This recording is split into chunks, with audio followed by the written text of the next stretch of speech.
नमस्कार दोस्तों, स्वागत है आप सभी का हमारे यूट्यूब चैनल पे। आज हम कराने वाले हैं यूपी टेट हिंदी का महत्वपूर्ण क्लास, जहां से परीक्षा में डायरेक्ट क्वेश्चन देखने को मिलते हैं। तो वीडियो को पूरा देखिएगा, क्योंकि आज की क्लास आपके 30 में 30 स्कोर कराने में मदद करेगी। सबसे पहले आप लोग वीडियो को लाइक कर दीजिए और चैनल को सब्सक्राइब कर दीजिए। चलिए शुरू करते हैं आज के सेशन को यहीं से। भाषा की भाषा की सबसे छोटी इकाई क्या है? शब्द है, व्यंजन है, या स्वर है, या वर्ण है? तो इसका हो जाएगा वर्ण है। चलिए अगले सवाल की तरफ चलते हैं। अगला सवाल क्या कह रहा है कि हिंदी में मूलतः कितने वर्ण होते हैं? 52 होते हैं, 50 या 40 या 46? तो इसका हो जाएगा 46 होते हैं। चलिए अगले सवाल की तरफ चलते हैं। अगला सवाल क्या कह रहा है कि हिंदी में निम्न में से संयुक्त व्यंजन कौन सा नहीं है? देखिए यूपी टेट 2018 में आया क्वेश्चन पे त्र है, य है, छ है और ज्ञ है। तो इसका हो जाएगा य नहीं है। चलिए अगले सवाल की तरफ चलते हैं। अगला सवाल है कि संयुक्त को छोड़कर हिंदी में मूलतः वर्णों की संख्या कितनी है? 36 है, 44 है, 48 है, या 53 है? तो इसका हो जाएगा 44 है। चलिए अगले सवाल की तरफ चलते हैं। अगला सवाल, स्वर कहते हैं जिसका उच्चारण लघु और गुरु में होता है, या जिसका उच्चारण बिना अवरोध और विघ्न बाधा के होता है? जिनका उच्चारण स्वरों की सहायता से होता है, जिनका उच्चारण नाक और मुंह से होता है। तो इसका हो जाएगा जिसका उच्चारण बिना अवरोध तथा विघ्न बाधा से होता है। चलिए अगले सवाल की तरफ चलते हैं। अगला सवाल क्या कर रहा है कि निम्न में से अग्र स्वर नहीं है? अ है, ई है, ए है और ए। तो इसका हो जाएगा अ नहीं है। चलिए अगले सवाल की तरफ चलते हैं।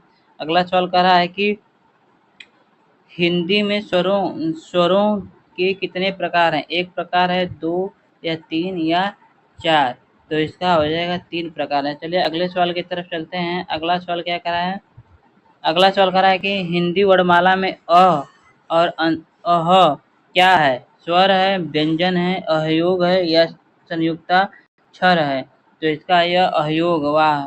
चलिए अगले सवाल की तरफ चलते हैं। अगला सवाल क्या कह रहा है?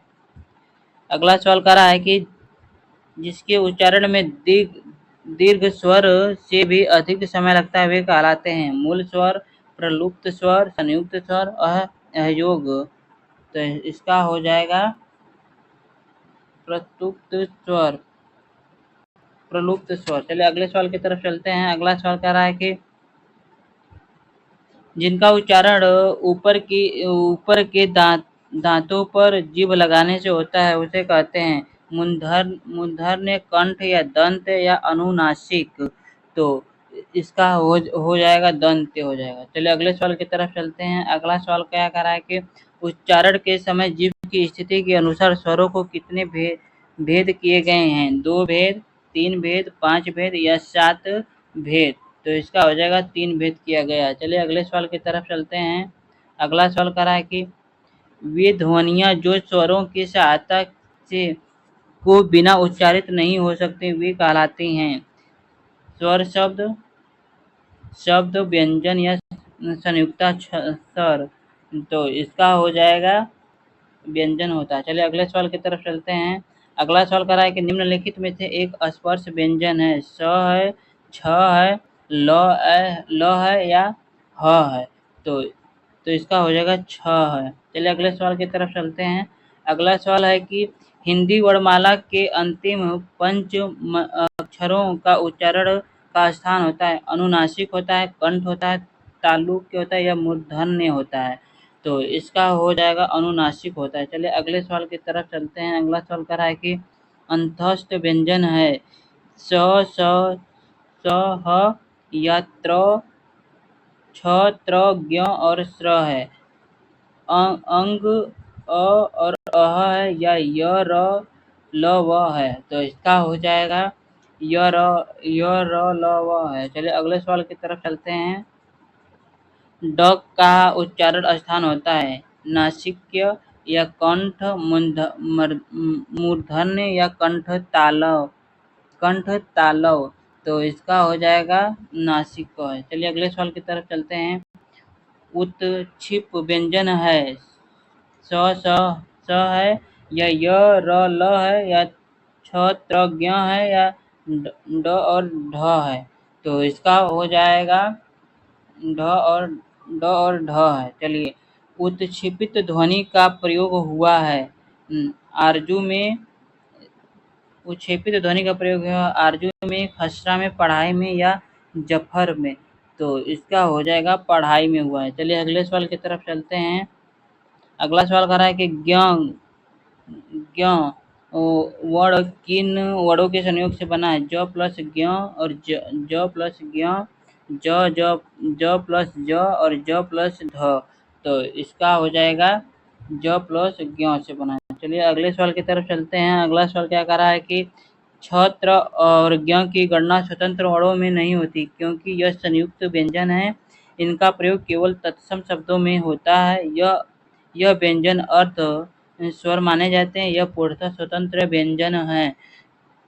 तो इसका हो जाएगा यह संयुक्त व्यंजन है। चलिए अगले सवाल की तरफ चलते हैं। अगला सवाल है कि निम्नलिखित में से उसमें व्यंजन कौन से हैं? ये देखिए 2018 के क्वेश्चन पेपर में आया हुआ है।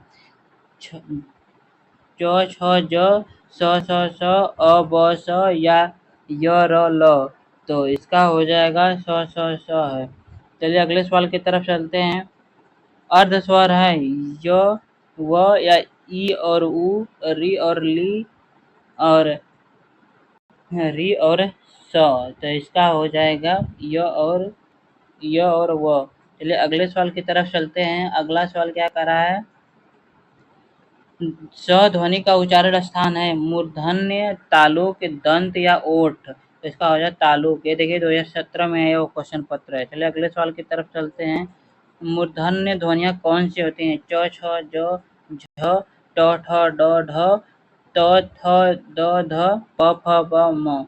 तो इसका हो जाएगा पहला च छ ज झ हो जाएगा। चलिए अगले सवाल की तरफ चलते हैं। अगला सवाल है कि त थ द स आदि का उच्चारण स्थान है तालुक है, दंत है, मूर्धन्य या दंतो ओट्स है। तो इसका हो जाएगा दंत है। चलिए अगले सवाल की तरफ चलते हैं। अगला सवाल क्या कर रहा है कि जिन व्यंजनों के उच्चारण में दोनों ओठों द्वारा श्वास का अवरोध होता है वे कहलाते हैं? मूर्धन्य कहलाते हैं, ओठ व्यंजन कहलाते हैं, तालुक व्यंजन कहलाते हैं या कंठ व्यंजन कहलाते हैं? तो इसका हो जाएगा ओट्स व्यंजन कहलाते हैं। चलिए अगले सवाल की तरफ चलते हैं। अगला सवाल कर रहा है कि घ का उच्चारण स्थान कौन सा है? मूर्धन्य, कंठ, तालुक या दंत। तो इसका हो जाएगा कंठ है। चलिए अगले सवाल की तरफ चलते हैं। छ व्यंजन का योग किसके से बना है? क प्लस छ से, क प्लस च से, क प्लस छ से और क प्लस छ से। तो इसका बना है क प्लस स से, षटकोर स वाला। ट वर्ग में किस प्रकार के व्यंजन होते हैं? कंठ होते हैं, तालु होता है या मूर्धन्य होता है या दंत्य होता है? तो इसका हो जाएगा मूर्धन्य होता है। चलिए अगले सवाल की तरफ चलते हैं। अगला सवाल कह रहा है कि स्वर रहित में र का प्रयोग हुआ है ट्रक में, पुनः निर्मित में, टार्क में या शत्रु में? तो इसका हो जाएगा पुनः निर्माण में। चलिए अगले सवाल की तरफ चलते हैं। अगला सवाल कह रहा है कि निम्न में से अल्प प्राण कौन से हैं? अ और आ, क और ग, थ और ध, फ और भ।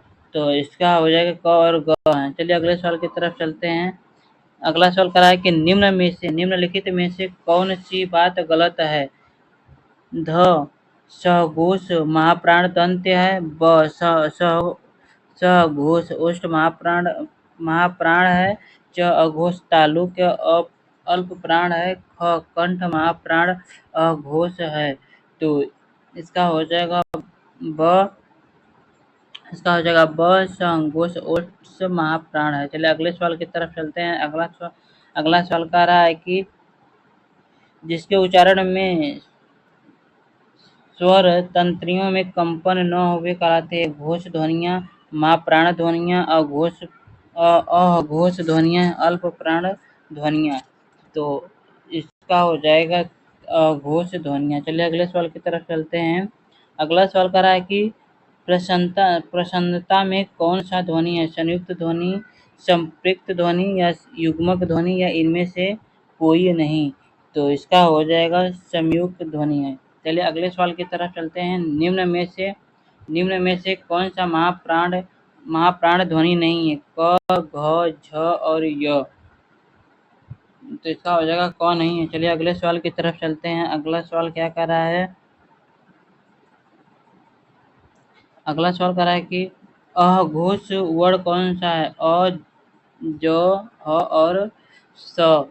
तो इसका हो जाएगा अ नहीं है। चलिए अगले सवाल की तरफ चलते हैं। अगला सवाल कर रहा है कि संबल में कौन सी ध्वनि है? संपृक्त ध्वनि है, संयुक्त ध्वनि है, युग्मक ध्वनि है, इनमें से कोई नहीं है? इसका हो जाएगा संपृक्त ध्वनि। चलिए आज के सेशन को हम लोग यहीं पे एंड करते हैं। फिर मिलते हैं एक नई वीडियो के साथ। यदि आपको क्लास अच्छी लगी हो तो लाइक करें, शेयर करें तथा कमेंट करें। धन्यवाद।